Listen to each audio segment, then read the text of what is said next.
I must tell you that the man Tinubu is holding the Fulani in their throat. Not just that, he's holding Atiku in his throat. He's holding even an Obi in his throat. The reason is not far-fetched. Because people are not asking this question.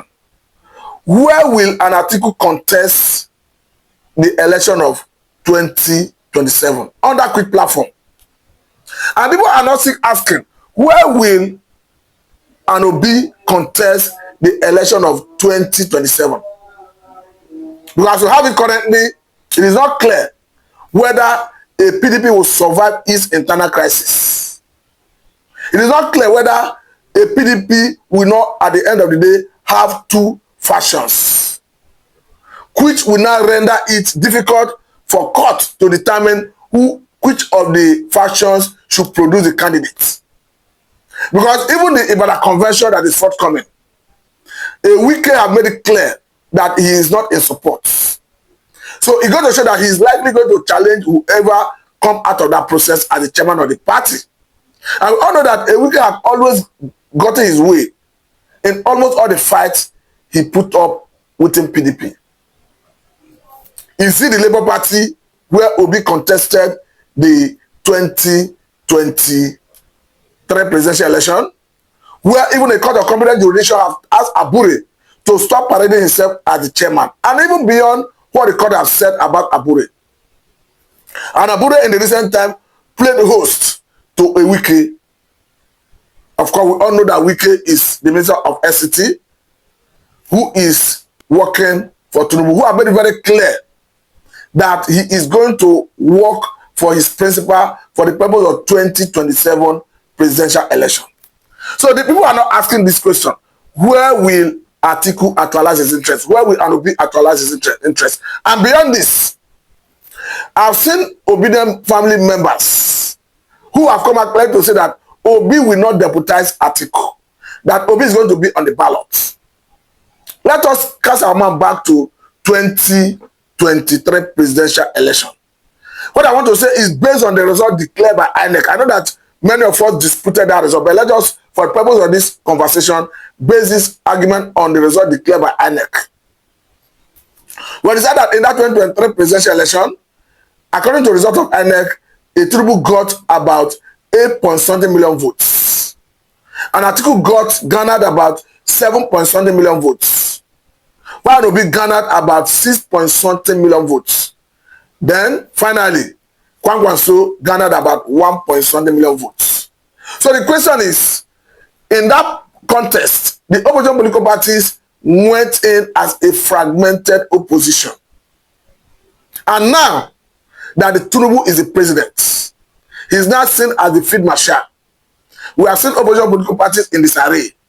And all the opposition political elements, their supporters, are grandstanding that Obi must be on the ballot, Atiku must be on the ballot, Jonathan must be on the ballot.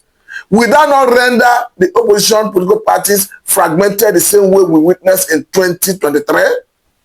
Can we, in all honesty, say that if the opposition political parties go into that 2027 presidential election, that they will come out victorious in their individual capacities? Because, like Tinubu or hate him, the governors are defecting to APC. It doesn't matter anybody's opinion, their defection have political implication. Because even beyond rigging election, a governor, whether performing or not performing, have large followership.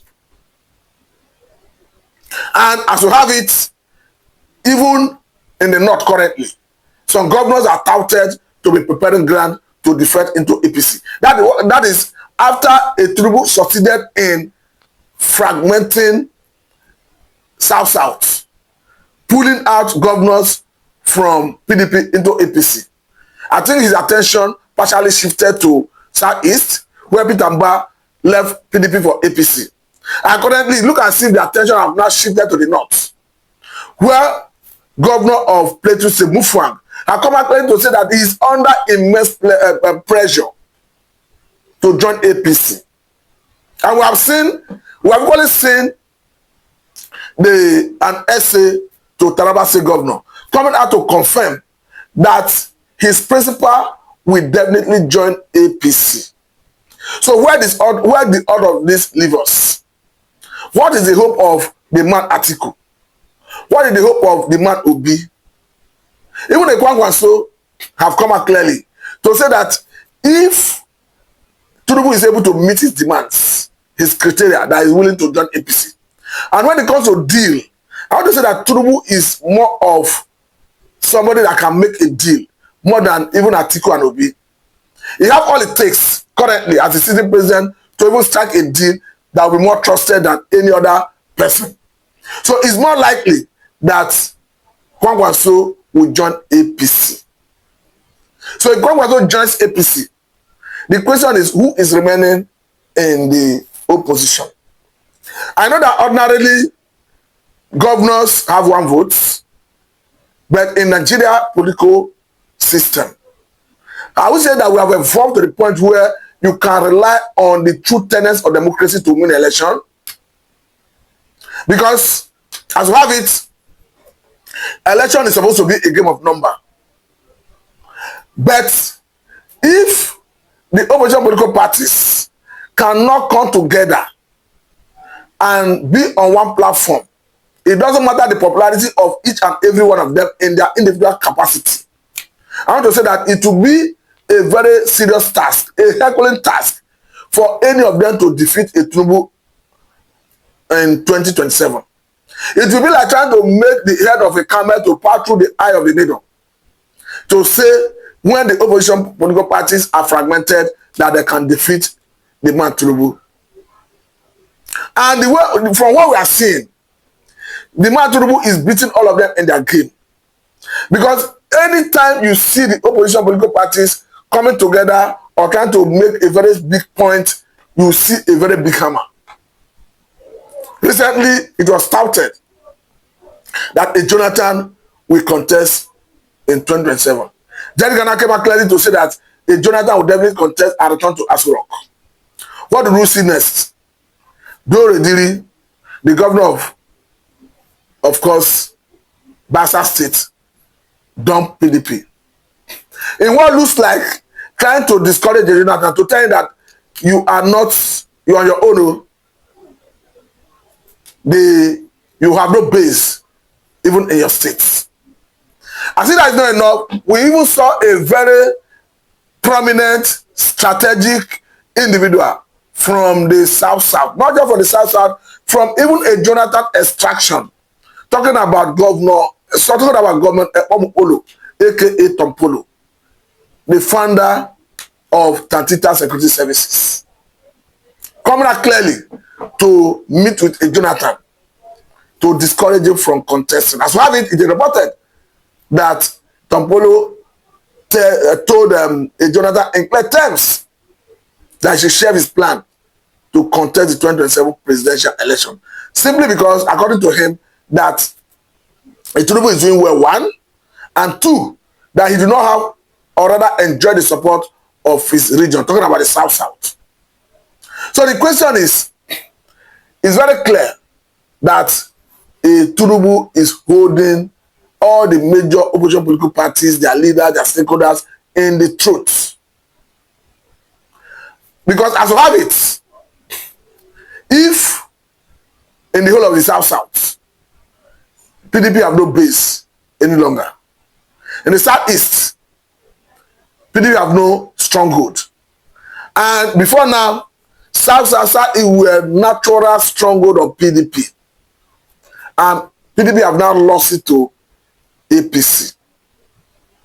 Attention have been shifted to, of course, North, where the Mufwang have come out clear to say that he's under pressure. And beyond that, an essay to Taraba State Governor have come out to say that his principal will definitely join APC. So we are likely going to fall back to the statement that came from Senate President, talking about Senator Godswill Akpabio, where he made it very clear that in 2027, that Tinubu is going to stand as a sole candidate. Maybe this is why they say the man Tinubu is a master strategist. Though he have come out clearly to deny that he doesn't have one in the travail or rather internal crisis in the opposition political parties. And beyond this, if you even go outside the normal system political space. We have decided that recently, even the Nigerian Youth Council was dissolved by CAC. And the ministry, or rather the Minister of Youth and Development, have since appointed a critical committee to oversee the affairs of that body. And this is a body that comprises Nigerian youths. So it's going to show that in that angle, even if Tinubu have not come out clearly to say he is the one orchestrating it, anyone that have designing mind should know where such is coming from. You see, when we saw the president's daughter going to Edo State to institutionalize Iyaloja, though the Obabini came out to say that Iyaloja general is alien to Edo State, but I think at the end of the day, the woman she anointed is now occupying the position of Iyeki general in Edo State. So it's going to show that when it comes to dishing out instruction, or rather approaching people for campaign, foot soldiers, it's going to show that he's trying to map out those who will be on ground to galvanize support and vote for him in every strata of the country. Because to have it, even the National Union of Road Transport Workers, we understand that his headman is well positioned. So where the opposition hope to Clinton to survive for 2027 election? Even the so-called ADC, I doubt whether at the end of the day, ADC will survive the internal crisis it now have, or that has. As we have it, we now have all resigned ESCO members of ADC who were reportedly believed to have resigned before the lives of David Mark, who is the international chairman, and Ralph Arabashola, who is the international secretary, emerged in their respective positions. So the question is, in the event that Abdullahi, who now laid claim to the chairmanship of the position, who was before now a zonal chairman of the party from the north, in the event that he goes to court and prior to the election of 2027, court declared that his faction is a legitimate ESCO, it's going to show that the likes of Atiku have lost base. It's going to show that Atiku may not even be on the ballot at all. It's going to show that Anobi may not even be on the ballot at all. I don't know how the opposition hope to articulate their interests, because I want to say that the man Tinubu is beating them in all their game, in all their moves, in all their strategy. You see, even in the north, where we have seen even the likes of El-Rufai, even people from his own jurisdiction, going to dismantle, scatter, disorganize political movements, party, events where he's supposed to attend. Even if we say the man or rather those in government have hand in it, but for you to be able to sponsor people from someone's immediate environment to disorganize an event he want to attend, it's going to show that there's really a problem. Because I understand that in this, recently, a party where an El-Rufai wanted to attend in Kaduna State was disorganized. And beyond that, we have even seen a Malami convoy attacked his own state. So how do opposition hope to come out strong to challenge the man Tinubu in 2027? I think it's a Herculean task, if you ask me. Because even as we have it, INEC, not INEC anyway, National Assembly have come out clearly to say, okay, we are reviewing the Electoral Act. We are moving the election forward. The election have to be conducted 180 days before the expiration of the term of the man who is occupying the office. Whether the presidency, whether the governor, even National Assembly members and House of Assembly members. And as if that isn't enough, they have come out to say that, okay, we are conducting, that if the amendments say throw it away, understand that may have gotten the backing of the president before National Assembly come up with that idea, because they are working in collaboration. National Assembly have come out to say, okay, we are proposing in the amendment to the Electoral Act that we are going to conduct the governorship election and the presidential election on the same day. So if you have design in mind, I think what this is trying to do is, hence, almost all the governors are with the president, and the election will be held the same day. It means while you are working as a governor to deliver yourself, you'll be working in conjunction to deliver the president. Meaning, as you are winning, the president is winning. I think that's the implication. So if that is the case, where do this leave the man Atiku? Where did this leave the man P2B? I don't know anyway. Maybe this is why they say the man Tinubu is a master strategist. You are still asking, where is the hope of opposition as we have it currently? Where is the hope of even the man P2B? But I think one major takeaway recently, it has to do with this reshuffling, or rather replacing of service chiefs. Though people have read so many ethnic coloration, lopsidedness, nepotism into it, but beyond nepotism, beyond ethnic coloration, beyond lopsidedness, I think the service chiefs should know that the watchword should be performance, competence, result you bring out. I think that was resounding in the speech of the president while after decorating them, that Nigerians are looking up to them, that they should be in the race to perform. Because I want to say that we are racing against time to address insecurity. We were only recently, the governor of Borno State, Bagara Zulum, came out to reveal that Boko Haram is already using drones to attack the military. I must say this is a evolving trend, though the president in his speech recently acknowledged that the issue of insecurity is evolving every day and is mutating. As it's evolving, it's changing form.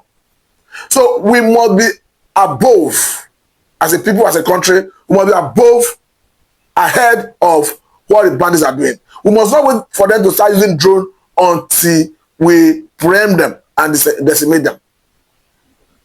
That is why I often say it, and I continue saying it, and I believe it cannot be overemphasized, that the best option for Nigeria as a sovereign state is to acquire monopoly of currency power, smoke the bandits out of the hiding places, set them running, and bring them to justice. I must say that that is what makes the government ultimate.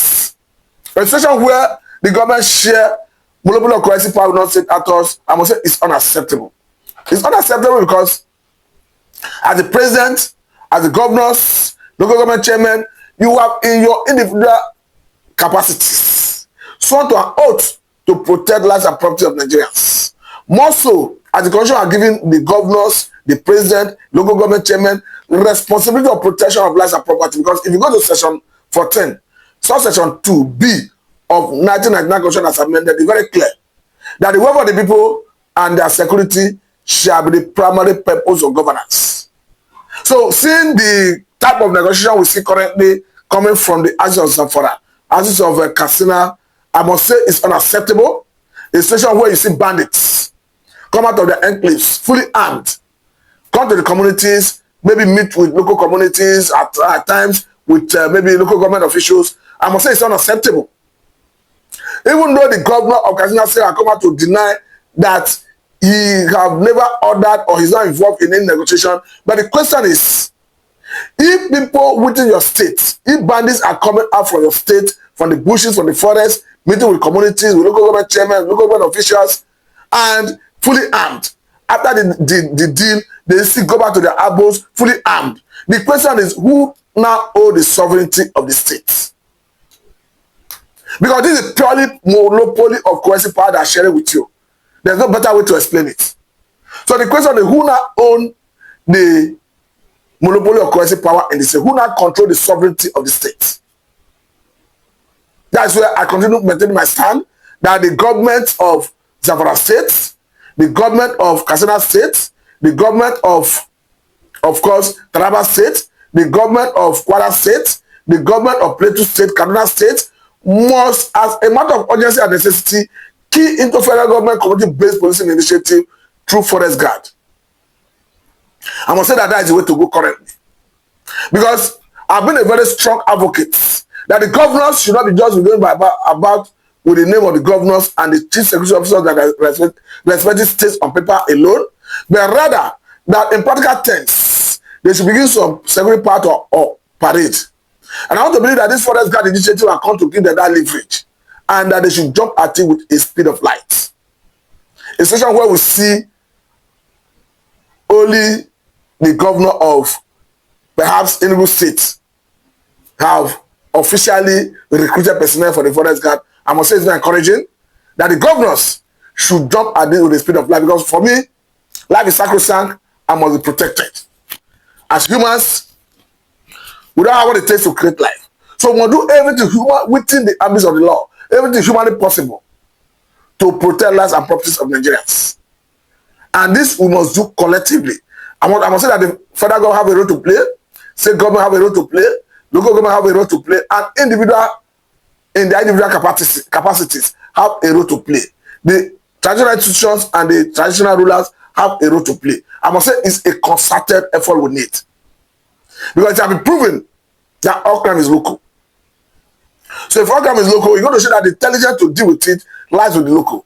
So that's why that synergy, that symbiotic relationship is necessary to bring everybody on board to fight this insurgency.